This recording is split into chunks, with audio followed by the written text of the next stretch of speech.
Hey guys, welcome back to your channel Pariksha ही classes. आज की इस वीडियो में हम UP triple S C PET 2021 24 अगस्त 2021 को जो ये एग्ज़ाम हुआ था, इसके शिफ्ट सेकंड के क्वेश्चन बुकलेट सीरीज ए का सॉल्यूशन करने वाले हैं। ध्यान दीजिए, इसके अलावा इसमें एच तक सीरीज हैं। सारे क्वेश्चन ऊपर नीचे किए गए हैं, केवल सारे क्वेश्चंस का आंसर आपको इस वीडियो में मिल जाएगा। ए सीरीज को मैं सॉल्व कर रहा हूँ, इसी के बेस पर आप सारे सीरीज के आंसर्स चेक कर सकते हैं। वीडियो को पूरा देखिए, शुरू से लेकर अंत तक सारे 100 क्वेश्चन मैं इस वीडियो में कवर करने वाला हूं। सो चलिए देखते हैं पहला क्वेश्चन क्या है। निम्नलिखित में से कौन क्रम में आया था? ठीक है, भारत में आने का क्रम बताना है। तो सबसे पहले आपका फाहियान, उसके बाद हुइनसांग, उसके बाद टॉमस रो, ये आए थे। 2, 3, 1 यहाँ पर सीरीज बनेगी। ऑप्शन नंबर सी बिल्कुल करेक्ट आंसर होगा। अगला क्वेश्चन है, सिराजुद्दौला किस युद्ध में अंग्रेजों से पराजित हुआ था? तो सिराजुद्दौला अंग्रेजों से प्लासी के युद्ध में पराजित हुआ था। अगला क्वेश्चन है क्वेश्चन नंबर 3, इनमें से कौन हड़प नीति का कट्टर समर्थक था? तो देखिए, लॉर्ड डलहौजी इस डॉक्ट्राइन ऑफ लैप्स, इस नीति का सबसे बड़ा कट्टर समर्थक था। ऑप्शन नंबर बी तीसरे क्वेश्चन का सही आंसर होगा। भारतीय इतिहास में धनवंतरी कौन थे? तो देखिए, धनवंतरी चंद्रगुप्त विक्रमादित्य की सभा को सुशोभित करने वाले प्रसिद्ध चिकित्सक थे। ऑप्शन नंबर बी इस प्रश्न का सही उत्तर होगा। अगला क्वेश्चन है क्वेश्चन नंबर 5, मौर्यकालीन भारत के विवरण वाली इंडिका के लेखक कौन थे? तो देखिए, जो इंडिका पुस्तक है जिसमें मौर्यकालीन भारत का विवरण है, इसके लेखक थे मैगस्थनीज। अगला क्वेश्चन है, साइमन कमीशन भारत किस वर्ष आया था प्रथम बार? तो देखिए, भारत में प्रथम बार साइमन कमीशन वर्ष 1928 में आया था। ऑप्शन नंबर डी इस प्रश्न का सही उत्तर होगा। अगला क्वेश्चन है, भारतीय राष्ट्रीय कांग्रेस द्वारा किस अधिवेशन में ऐतिहासिक पूर्ण स्वराज्य, जिसे हम पूर्ण स्वतंत्रता का प्रस्ताव भी कहते हैं, ये पारित किया गया था? तो लाहौर अधिवेशन में इसे पारित किया गया था। क्वेश्चन नंबर 7 का बी बिल्कुल सही आंसर होगा।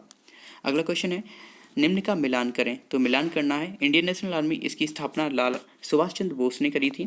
गदर पार्टी की स्थापना लाला हरदयाल ने, मित्र मेला वीर दामोदर सावरकर ने, और home rule league Annie Besant ने। तो इस प्रश्न का जो सही उत्तर होगा वह होगा ऑप्शन नंबर बी, आपका 2, 1, 3, 4 बिल्कुल सही आंसर होगा। अगला क्वेश्चन है क्वेश्चन नंबर 9, निम्नलिखित में से किसने महात्मा गांधी के खिलाफत आंदोलन से जुड़ने का विरोध किया था? तो सबसे पहले इनके आंदोलन से जुड़ने का विरोध मोहम्मद अली जिन्ना ने किया था। ऑप्शन नंबर सी इस प्रश्न का सही उत्तर होगा। अगला क्वेश्चन है, इनमें से कौन सा क्रांतिकारी संगठन काकोरी षड्यंत्र केस में शामिल था? तो HRA, जिसे हम हिंदुस्तान रिपब्लिकन एसोसिएशन भी कहते हैं, इसमें इस केस में ये शामिल था। ये वाला ग्रुप या क्रांतिकारी संगठन जिसे कहते हैं, ये शामिल था। अगला क्वेश्चन है, नागार्जुन सागर बांध किस नदी पर बना है? कृष्णा नदी पर इस बांध का निर्माण किया गया है, जिसे हम नागार्जुन सागर बांध कहते हैं। अगला क्वेश्चन है क्वेश्चन नंबर 12, इसका सही उत्तर है, माउंट एवरेस्ट पर प्रथम बार चढ़ाई किस वर्ष की गई? तो माउंट एवरेस्ट पर सबसे पहले चढ़ाई वर्ष 1953 में की गई थी। अगला क्वेश्चन है क्वेश्चन नंबर 13, भरतपुर में स्थित पक्षी अभ्यारण्य राष्ट्रीय उद्यान जो है उसका नाम क्या है? देखिए, तो इसका जो नाम है ये है कैवला देव घाना राष्ट्रीय उद्यान, जो कि राजस्थान में स्थित है। अगला क्वेश्चन है, भिलाई इस्पात संयंत्र के लौह अयस्क का स्रोत क्या है? तो दिल्ली राजहरा इस स्थान से भिलाई इस्पात संयंत्र के लिए लौह अयस्क आता है। अगला क्वेश्चन है क्वेश्चन नंबर 15, नीचे दिए गए दर्रों और उनके स्थानों का कौन सा जोड़ सही नहीं है? तो देखिए, जोजिला और बुर्जिल दर्रा ये तो जम्मू कश्मीर में पाए जाते हैं। नाथुला और जलेपला ये भी सिक्किम में पाए जाते हैं, लेकिन उत्तर प्रदेश में किसी प्रकार का कोई दर्रा नहीं है। ऑप्शन नंबर 2 बिल्कुल गलत है। इसके अलावा नाथुला और ये थागला, नीति पास और लिपुलेख ये हिमाचल प्रदेश में नहीं है। ठीक है, तो ये क्वेश्चन आपका बिल्कुल जो सही आंसर होगा, कौन सा जोड़ सही नहीं है, तो इसके लिए आपको लगाना होगा ऑप्शन नंबर बी, यानी कि 2 और 3, ये आपका सही आंसर हो जाएगा। अगला क्वेश्चन है क्वेश्चन नंबर 16, किसके बढ़ने के फलस्वरूप निजी निवेश में वृद्धि की संभावना अधिक होगी? तो देखिए, नई पूंजी पर अनुमानित प्राप्ति, इसके बढ़ने के फलस्वरूप निजी निवेश में वृद्धि की अधिक संभावना होती है। अगला क्वेश्चन है, भारत की राष्ट्रीय आय का आकलन करने वाली संस्था कौन सी है? तो भारत की जो राष्ट्रीय आय है, नेशनल इनकम है, उसे आकलित करती है भारत की केंद्रीय सांख्यिकी संगठन, ये संस्था। ठीक है, और इसे हम सेंट्रल स्टैटिस्टिकल ऑर्गेनाइजेशन भी कहते हैं। सेवा क्षेत्र का दूसरा नाम क्या है? तो सेवा क्षेत्र का जो दूसरा नाम होता है वह होता है तृतीयक क्षेत्र। ऑप्शन नंबर ए बिल्कुल सही आंसर है। अगला क्वेश्चन है क्वेश्चन नंबर 19, भारत में श्वेत क्रांति के जनक के रूप में किसे जाना जाता है? तो भारत में श्वेत क्रांति के जनक के रूप में डॉक्टर वर्गीज कुरियन को जाना जाता है। देखिए, पेपर आसान तो नहीं कह सकते, पर हाँ इजी टू मॉडरेट ये एक पेपर था इस बार का। ठीक है, पहली बार इसे आयोजित किया गया था पैट को। अगला क्वेश्चन है, भारत में आर्थिक सुधार 1991 के दौरान प्रधानमंत्री कौन थे? तो इस दौरान जो प्रधानमंत्री थे भारत के वह थे पीवी नरसिम्हा राव, और इसी दौरान जो आपके वित्त मंत्री थे वह थे डॉक्टर मनमोहन सिंह। और इस वर्ष 2021 में 30 वर्ष कंप्लीट किए गए हैं एलपीजी रिफॉर्म्स के। नेक्स्ट क्वेश्चन है क्वेश्चन नंबर 21, भारत के संविधान में, ठीक है, भारत के इनमें से क्या राज्य सूची में सम्मिलित नहीं है, यानी कि राज्य की सूची में किसी सम्मिलित नहीं किया गया है? तो सीआरपीसी दंड प्रक्रिया संहिता, इसे राज्य की सूची में सम्मिलित नहीं किया गया है। क्वेश्चन नंबर 22 है, निम्नलिखित में से क्या भारतीय संविधान की मुख्य विशेषता नहीं है? तो देखिए, मुख्य विशेषता नहीं है, ये आपको ध्यान रखना है, नॉट। तो इस क्वेश्चन का जो सही आंसर है वह है प्रतिबद्ध न्यायतंत्र। इसके अलावा बाकी तीनों भारतीय संविधान की मुख्य विशेषताएं होती हैं। बी ऑप्शन बिल्कुल सही होगा इस क्वेश्चन का। नेक्स्ट क्वेश्चन है 23, निम्न में से क्या भारतीय नागरिकों को आर्थिक न्याय प्रदान करता है? तो देखिए, राज्य के नीति निषेधक सिद्धांत यानी कि directive principles of state policy, ये जो है ये भारतीय नागरिकों को आर्थिक न्याय प्रदान करते हैं। अगला क्वेश्चन है 24, भारतीय संविधान का कौन सा अनुच्छेद राज्य सरकारों को ग्राम पंचायतों के आयोजन के लिए निर्देशित करता है? तो आर्टिकल 40 यानी अनुच्छेद 40 ये आयोजन के लिए निर्देशित करता है राज्य सरकारों को। अगला क्वेश्चन है, त्रिस्तरीय पंचायती राज व्यवस्था का विचार किसने रखा था? तो ध्यान दीजिए, त्रिस्तरीय पंचायती राज व्यवस्था का जो विचार है वह बलवंत राय मेहता कमेटी ने रखा था। इसके अलावा यदि आपसे द्विस्तरीय के लिए पूछ लिया जाए तो वह रखा था अशोक मेहता कमेटी ने। अगला क्वेश्चन है 26, बिजली का प्रवाह सर्किट में कब होता है? क्वेश्चन थोड़ा सा विवादित है, परंतु मेरे अनुसार इसका जो सही आंसर है वह होगा ऑप्शन नंबर ए, स्विच चालू होने पर। जब स्विच चालू होगा तभी तो विद्युत का प्रवाह होगा और हमारा बल्ब या कुछ भी चलेगा, इलेक्ट्रॉनिक यंत्र। अगला क्वेश्चन है, प्रतिरोध की एसआई इकाई क्या होती है? तो प्रतिरोध की जो एसआई इकाई होती है वह होती है ओम। ऑप्शन नंबर बी बिल्कुल सही आंसर होगा। अगला क्वेश्चन है क्वेश्चन नंबर 28, नींबू का खट्टा स्वाद इनमें से किसकी उपस्थिति के कारण होता है? तो नींबू में साइट्रिक एसिड पाया जाता है, इसलिए नींबू का जो स्वाद होता है वो खट्टा होता है। अगला क्वेश्चन है, कर्कटजनक रसायन से क्या होता है? तो देखिए, कर्कटजनक कारसी वर्ड से जितने भी चीज़ें प्रारंभ होते हैं, जितने वर्ड होते हैं, तो वह कैंसर से रिलेटेड होते हैं। ऑप्शन नंबर सी बिल्कुल सही आंसर होगा। अगला क्वेश्चन है, त्वचा की ऊपरी सतह क्या कहलाती है? तो मनुष्य के शरीर की ऊपरी सतह होती है त्वचा की, वह कहलाती है अधिचर्म यानी कि एपिडर्मिस। क्वेश्चन नंबर 30 का बी आंसर बिल्कुल सही होगा। क्वेश्चन नंबर 31 है, यदि ये मैथ के क्वेश्चन आ गए हैं, इनको मैं स्क्रीन पर सॉल्व तो नहीं कर सकता हूँ, परंतु इनका जो सही आंसर है वो मैं आपको बता सकता हूँ। ऑप्शन नंबर ए बिल्कुल सही आंसर होगा। अगला क्वेश्चन है क्वेश्चन नंबर 32, 37/1/2 में कुल कितने 1/8 हैं? तो आप 37/1/2 में 1/8 का भाग करेंगे तो आपका आंसर आएगा 300। अगला क्वेश्चन है क्वेश्चन नंबर 33, 36.1 अंडर रूट के अंदर अपॉन 102.4, इसका सॉल्यूशन करने पर आपका आएगा 19/32। ऑप्शन नंबर सी, क्योंकि 361 आप 19 का स्क्वायर होता है और 1024 32 का स्क्वायर होता है। क्वेश्चन नंबर 34 है, एक शहर की जनसंख्या 4% की वार्षिक वृद्धि होती है, स्थानांतरण के कारण 0.5% वार्षिक तक घट भी जाती है। 3 वर्षों में वृद्धि का परसेंटेज क्या होगा? इस प्रश्न को सॉल्व करना थोड़ा सा मुश्किल है स्क्रीन पर, लेकिन आपको मैं ऐसे ही बता देता हूँ। 4% बढ़ेगी, 0.5% घटेगी, यानी ओवरऑल 3.5% बढ़ने वाली है 1 साल में। 3 साल में बढ़ेगी 35 या 105 यानी 10.5%। ऑप्शन नंबर सी इस प्रश्न का बिल्कुल सही आंसर होगा। अगला क्वेश्चन है क्वेश्चन नंबर 35, 13 परिणाम का औसत आपको दिया हुआ है और पहले 7 का 63 है, अंतिम 7 का 70 है। इसको आप सॉल्व कर लेंगे तो इसका जो आंसर हो जाएगा वो होगा 47। ठीक है, आप कैसे सॉल्व करेंगे मैं बता देता हूँ। 13 का आप कुल निकाल लेंगे, इसके बाद पहले 7 का कुल और अंतिम 7 का कुल, दोनों को जोड़कर 14 का कुल आ जाएगा और उसमें से 13 का कुल घटा देंगे। ठीक है, अगला क्वेश्चन है, निम्न में से तीक्ष्ण का विलोम शब्द क्या है? तो तीक्ष्ण का जो विलोम होता है वह होता है कुंठित। ऑप्शन नंबर डी बिल्कुल सही आंसर होगा यहाँ पर। क्वेश्चन नंबर 37 है, गज बदन का पर्यायवाची है? तो गज मीन्स होता है हाथी और गज बदन मीन्स होता है गणपति। ऑप्शन नंबर सी 37 का बिल्कुल सही आंसर होगा। कांटों से भरा हुआ इस शब्द के लिए एक शब्द चुनना है, तो कंटकाकीर्ण यानी कंटक आकीर्ण, कंटक से भरा हुआ। ऑप्शन नंबर डी बिल्कुल सही होगा। अगला क्वेश्चन है 39, दूध का दूध और पानी का पानी करना, इस मुहावरे का अर्थ क्या है? तो देखिए, उचित निर्णय करना, ये इस मुहावरे का अर्थ हो जाएगा। अगला क्वेश्चन है 40, शुद्ध वर्तनी का चयन कीजिए, बहिष्कार को किस तरह लिखते हैं? ऑप्शन नंबर सी बिल्कुल सही है, बाकी जो तीनों हैं वो गलत हैं। ठीक है, अगला क्वेश्चन है क्वेश्चन नंबर 41, यहाँ पर आपको पैसेज दिया हुआ है, 3 क्वेश्चन आपको पैसेज से आंसर देना है। चलिए देखते हैं। क्वेश्चन नंबर 41 है, the author set peering into the darkness because, क्यों बैठा था? तो ऑप्शन नंबर डी बिल्कुल सही है, बिकॉज ही वॉज अफ्रेड, वह डरा हुआ था। अगला क्वेश्चन है the author jumped out of bed because a cold breeze blew past his face. Option number C बिल्कुल सही होगा। अगला क्वेश्चन है which one of the following did the author do first. Author ने सबसे पहले क्या किया, तो climbing into bed. Option number B बिल्कुल सही आंसर होगा। अगला क्वेश्चन है question number 44, give synonym for the following word, यानी प्राइड का आपको सिनोनिम बताना है। Dignity is the correct answer for this question. 45 है give antonym for the following word कीन। कीन मीन्स होता है उत्सुक, उत्सुक के लिए आपका आएगा इसका हमें क्या बताना है, एंटोनिम बताना है, यानी अपोजिट वर्ड, तो डल आ जाएगा। बाकी सब इसके क्या हो जाएंगे, सिनोनिम हो जाएंगे। Option number A is the correct answer for this question. Question number 46 है कुत्ते के काटने से यदि रेबीज होता है तो मच्छर के काटने से क्या होगा, malaria. Option number C is the correct answer. Next, उस शब्द का चयन कीजिए जो बाकी शब्दों से मेल नहीं खाता है। देखिए तो यहाँ पर सूरवीर आंसर है, वो बिल्कुल सही हो जाएगा। Option number B. अगला क्वेश्चन है 48, निश्चित कूट भाषा में कंप्यूटरॉन को ये लिखा जाता है, ठीक है। तो अब आपको एडवांटेजेस को लिखना है सेम इसी तरह। तो इस प्रश्न का जो सही उत्तर है रीजनिंग का क्वेश्चन है ऑप्शन नंबर बी। अगला क्वेश्चन है, ये आपको ब्लड रिलेशन से क्वेश्चन बताना था, तो इसका जो सही आंसर है वह होगा बहन, यानी उस व्यक्ति जो व्यक्ति होगा वह उसकी बहन होने वाली है। नेक्स्ट क्वेश्चन है 50, 18 फरवरी 2005 को शुक्रवार है, तो 18 फरवरी 2007 को कौन सा दिन होगा। तो देखिए 18 फरवरी 2007 को जब आप सॉल्व करेंगे तो आपको रविवार यहाँ पर आंसर मिल जाएगा। क्वेश्चन 50 हमने सॉल्व कर लिए हैं, 50 और बाकी हैं।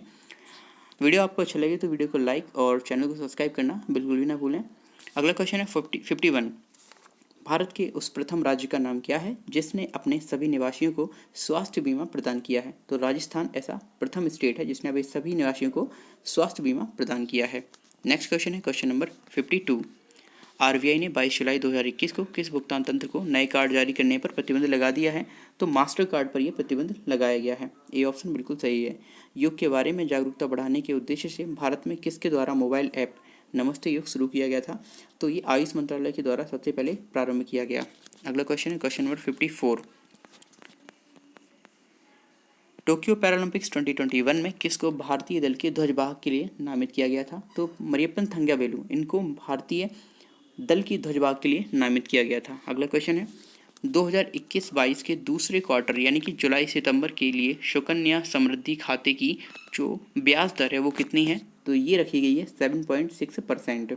ये ऑप्शन बिल्कुल सही है। भारतीय सेना ने कश्मीर में अपनी एक फायरिंग रेंज का नाम बॉलीवुड अभिनेत्री के नाम पर रखा है। कौन है ऐसी बॉलीवुड अभिनेत्री, यानी कि विद्या बालन यहाँ पर सही आंसर होगा।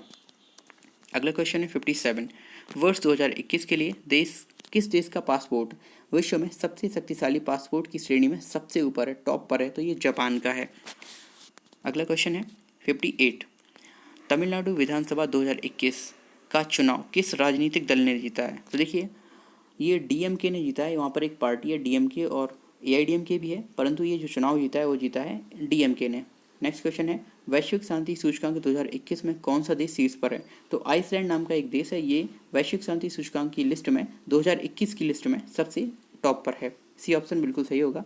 क्वेश्चन नंबर 60 है, कौन सी राज्य सरकार ने मुख्यमंत्री दलित सशक्तिकरण योजना को लागू किया है। तो option number A Telangana is the correct answer for this question. निम्नलिखित में से किस देश को थंडर ड्रैगन की भूमि के नाम से जाना जाता है। तो देखिए भूटान देश को थंडर ड्रैगन की भूमि के नाम से जाना जाता है।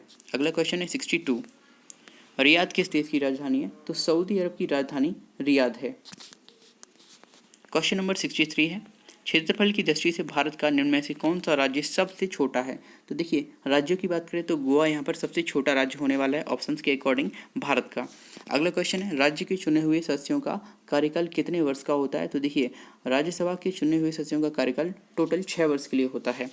अगला क्वेश्चन है, विश्व में संयुक्त राष्ट्र दिवस कब मनाया जाता है। तो देखिए विश्व भर में संयुक्त राष्ट्र दिवस 24 अक्टूबर को मनाया जाता है। रीज़न ये है कि 24 अक्टूबर 1945 को संयुक्त राष्ट्र की स्थापना की गई थी। अगला क्वेश्चन है, अंतर्राष्ट्रीय न्यायालय कहाँ स्थित है। तो अंतर्राष्ट्रीय न्यायालय है वह द हेग में स्थित है, जो कि नीदरलैंड के अंदर है। अगला क्वेश्चन है, विश्व प्रसिद्ध खजुराहो मूर्ति कलाएँ कहाँ पर स्थित हैं। तो खजुराहो की जो मूर्ति कलाएँ हैं वो मध्य प्रदेश में स्थित हैं। अगला क्वेश्चन है क्वेश्चन नंबर 68, प्रसिद्ध नवकालेवारा उत्सव इनमें से किस राज्य से संबंधित है। तो देखिए ओडिशा में ये नवकालेवारा उत्सव है, ये मनाया जाता है। तो ऑप्शन नंबर डी 68 का बिल्कुल सही आंसर होगा। निम्नलिखित में से कौन सी एक हरित गृह गैस नहीं है? नहीं है यहाँ पर नोट पर इंडिकेट भी किया गया है। तो नाइट्रोजन एक ऐसी गैस है जो कि ग्रीन हाउस गैस नहीं होती है, बाकी सब ग्रीन हाउस गैसें हैं। अगला क्वेश्चन है, अर्जुन पुरस्कार किस लिए दिया जाता है? तो अर्जुन पुरस्कार खेल के क्षेत्र में खिलाड़ियों को उत्कृष्ट प्रदर्शन के लिए दिया जाता है पिछले 4 वर्षों के। अगला क्वेश्चन है क्वेश्चन नंबर 71। अब देखिए 71 से आपको पैराग्राफ दिया गया है, गद्यांश दिया गया है, इसको आपको पढ़ना है, फिर इसका आंसर करना है। चलिए पहला क्वेश्चन है, उपयुक्त गद्यांश में प्रयुक्त स्पृहणीय शब्द का अर्थ क्या होता है? तो स्पृहणीय शब्द का जो अर्थ होता है वो होता है प्राप्त करने योग्य। Option number A is the correct answer. अगला क्वेश्चन है 72। उपयुक्त गद्यांश में लेखक ने मुख्य रूप से बताया है किस बारे में? तो देखिए महात्मा गांधी के नेतृत्व में भारत का राष्ट्रीय आंदोलन कैसा था, ये लेखक ने इस गद्यांश के द्वारा हमें बताया है। अगला क्वेश्चन है क्वेश्चन नंबर 73। उपयुक्त गद्यांश के लेखक का उद्देश्य क्या था? तो देखिए जो लेखक का उद्देश्य था वह था भारतीय स्वतंत्रता संग्राम की विशेषताओं को बताना। ऑप्शन नंबर बी बिल्कुल सही होगा। धर्मनिरपेक्षता का अभिप्राय क्या होता है?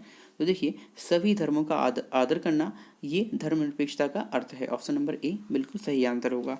अगला क्वेश्चन है, कैसे माना जाए कि हमारा स्वतंत्रता संग्राम जनतांत्रिक था? तो ऑप्शन नंबर डी बिल्कुल सही आंसर होगा। इसमें सभी जातियों, वर्गों, धर्मों के लोगों ने भाग लिया था। 76 से लेकर 80 तक आपको फिर से एक पैराग्राफ दिया गया है जिसे पढ़कर आपको आगे आने वाले प्रश्नों के उत्तर देने हैं। ठीक है, तो पहला क्वेश्चन है, मानव को सृष्टि का लघु रूप माना गया है। क्यों माना गया है? क्योंकि मानव मन में जो घटित होता है वही सृष्टि में भी घटित होता है। Option number A is the correct answer.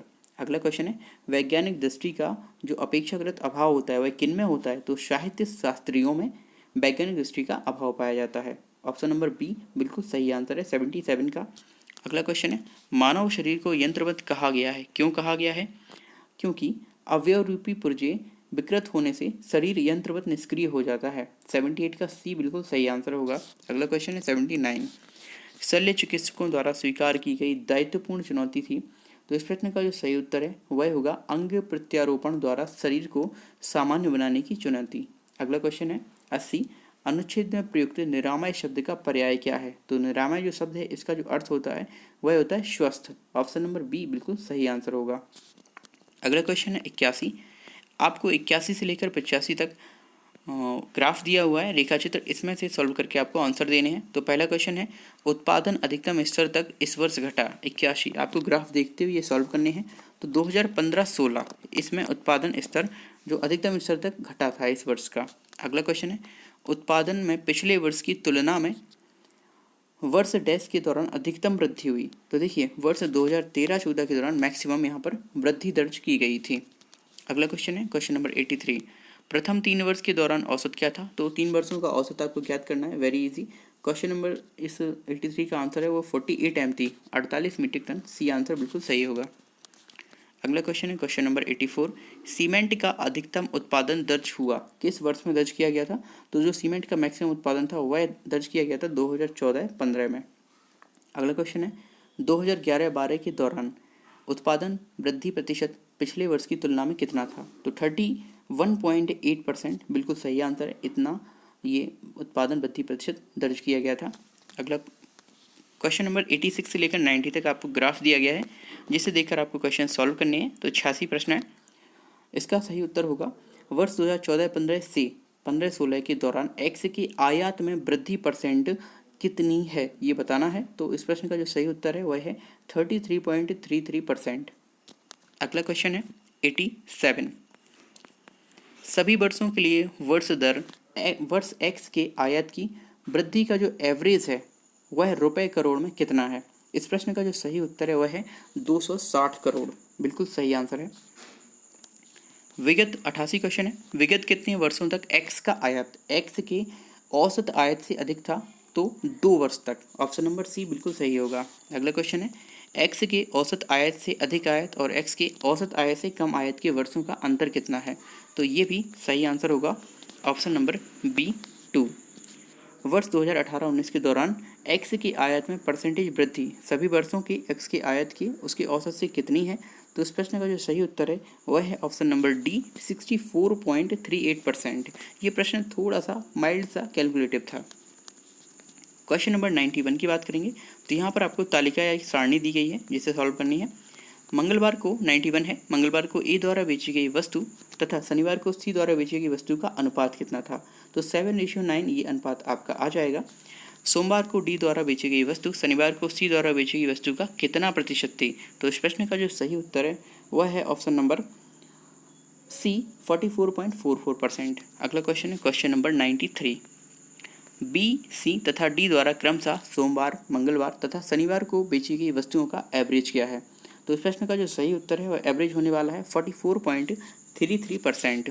Next question है सप्ताह के सभी 4 दिनों में डी वस्तु की बिक्री की तुलना में बी वस्तु की बिक्री में कितने प्रतिशत की वृद्धि आई। यहाँ पर आपको वृद्धि पूछी गई तो वृद्धि कैलकुलेट करने पर आएगी 28.3%।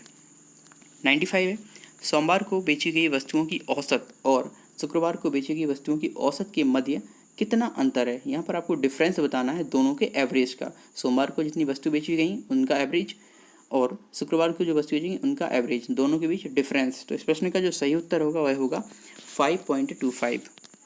अगला क्वेश्चन है, यहाँ पर भी आपको सारणी दी हुई है जिसे देखकर आपको सॉल्व करना है। गेहूं उत्पादन किस वर्ष के दौरान अधिकतम गिरावट दिखाई दी गेहूं के उत्पादन में, तो यहाँ पर 2013-14 में अधिक गिरावट दिखाई गई थी, सबसे ज़्यादा दौरान गिरावट दिखाई दी सबसे पहली बार। ठीक है, अगला क्वेश्चन है इनमें से किस फसल में 2013-17 के मध्य उत्पादन में लगातार वृद्धि दर्ज की गई, तो वृद्धि किस में हुई थी, तो वृद्धि हुई थी बाजरा की फसल में, लगातार वृद्धि 2013 से लेकर 17 के मध्य। क्वेश्चन नंबर 98 है 2010-11 से 2016-17 की अवधि के मध्य आलू का जो एवरेज उत्पादन था वो कितना था, तो ये आलू का एवरेज जो उत्पादन था वो 293.86 टन 293.86 टन था। अगला क्वेश्चन है 99 2016-17 के मध्य इनमें से किस फसल के उत्पादन में पिछले वर्ष की तुलना में गिरावट दर्ज की गई, तो इस प्रश्न का जो सही उत्तर है वह है चावल के उत्पादन में पिछले वर्ष की तुलना में गिरावट दर्ज की गई थी 2016-17 में। आज का और इस सेट का अंतिम प्रश्न है आलू का उत्पादन। 100वां प्रश्न 2015-16 में 2010-11 का अंदाजन कितने गुना है, यानी कि लगभग कितने गुना है, तो ये आपका लगभग 1.90 कुछ आ जाएगा, इसलिए ऑप्शन नंबर डी इस प्रश्न का सही उत्तर होगा। हमने इस वीडियो में 1 से लेकर 100 सारे क्वेश्चन मैक्सिमम सॉल्व भी कर दिए हैं। जो सॉल्व नहीं हो सकते थे उनको आपको नोटबुक में सॉल्व कर लेना है। बेसिकली आपको यहाँ पर आंसर की मैच करनी थी अपनी, जो आप मैच कर चुके होंगे। ये शिफ्ट सेकंड का सेट ए था, आप इससे सारे सेट मिला सकते हैं। अब हम अगली वीडियो में शिफ्ट ए का सेट ए सॉल्व करेंगे। वीडियो आपको कैसा लगा प्लीज़ कमेंट्स में जरूर बताएं। इसके साथ ही अपना जो भी स्कोर आपने पैट में किया है उसको कमेंट्स में जरूर नोट डाउन करें। Thanks for watching this video.